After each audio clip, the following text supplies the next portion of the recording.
बीते साल 21 अप्रैल को अमेज़न प्राइम वीडियो पर एक crime documentary series Dancing on the Grave release हुई थी।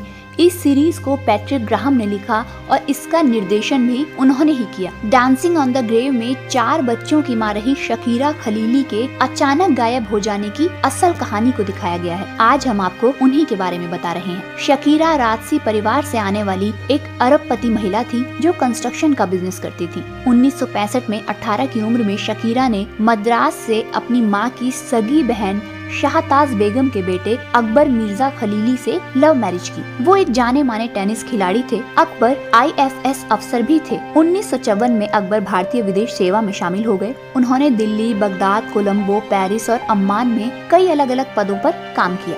वो ऑस्ट्रेलिया में भारत के हाई कमिश्नर भी थे। बाद में वो ईरान में भारतीय राजदूत बन गए। शकीरा की अकबर से 4 बेटियां हुई। दोनों की शादी खूबसूरत थी, समाज में इज्जत थी, लेकिन उनके इस रिश्ते को किसी की नजर लग गई। शकीरा को कंस्ट्रक्शन यानी इमारतें बनाने में दिलचस्पी थी। वो धीरे धीरे इसी तरफ झुक रही थी। इसी बीच वो बेंगलुरु जाकर अपने परदादा के साथ इमारतें बनाने में जुट गई। 1982 में उनकी मुलाकात हुई मुरली मनोहर मिश्रा उर्फ स्वामी श्रद्धानंद से, जिसके प्यार में गिरफ्तार होकर शकीरा ने अकबर के साथ नाता तोड़ दिया। दरअसल अकबर अक्सर अपने काम के चक्कर में बाहर रहते थे। शकीरा को भी लगता था कि अकबर उन्हें समय नहीं दे रहे हैं। ऐसे में श्रद्धानंद के पास उन्हें समय मिला, मीठी मीठी बातें मिली और प्यार हो गया। मगर भला उन्हें क्या पता था कि उनके इस इश्क का अंजाम खूनी या इतना दर्दनाक होगा। खैर 1984 में शकीरा ने अकबर से तलाक ले लिया और 1986 में स्पेशल मैरिज एक्ट के तहत श्रद्धानंद से शादी कर ली।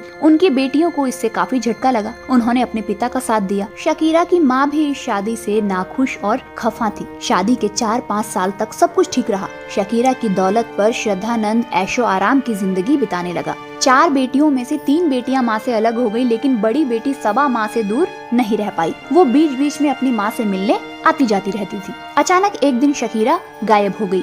सबा ने कई फोन किए, लेकिन कोई संतोषजनक जवाब नहीं मिला। माँ की खोज में दरबदर भटक रही सबा मुंबई से बेंगलुरु चली आई। अप्रैल 1991 में श्रद्धानंद ने शकीरा की करोड़ों की प्रॉपर्टी हड़पने के चक्कर में पहले चाय में उन्हें नींद की दवा देकर बेहोश किया, फिर बेंगलुरु की रिचमंड रोड पर बने बंगले में ले जाकर ताबूत में बंद कर उन्हें जिंदा दफना दिया। सबा ने श्रद्धानंद से माँ के बारे में पूछा तो उसने कहा शकीरा प्रेग्नेंट है और अमेरिका के एक अस्पताल में चेकअप के लिए गई है। इसके बाद सबा ने अपनी माँ की गुमशुदगी की रिपोर्ट दर्ज कराई। राजघराने से जुड़ा मामला होने के कारण पुलिस ने तेजी से जांच भी शुरू की, लेकिन कुछ पता नहीं चल पाया। इस केस को बंद तक करने की नौबत आ गई थी, लेकिन ठीक 3 साल बाद ऐसा कुछ हुआ जिसने पुलिस को कातिल तक पहुँचा दिया। पुलिस को पहला शक श्रद्धानंद पर ही था।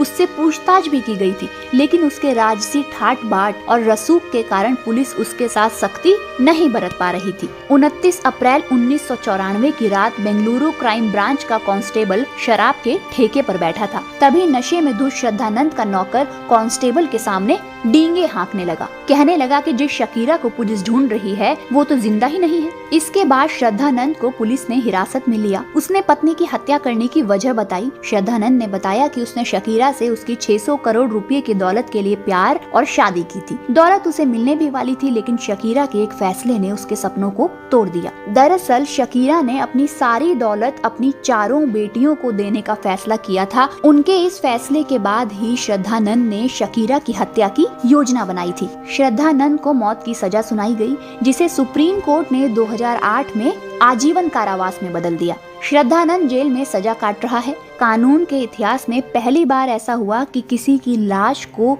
खोद कर निकालने का वीडियो बनाया गया। इस मर्डर केस की पूरी कहानी डांसिंग ऑन द ग्रेव में दिखी।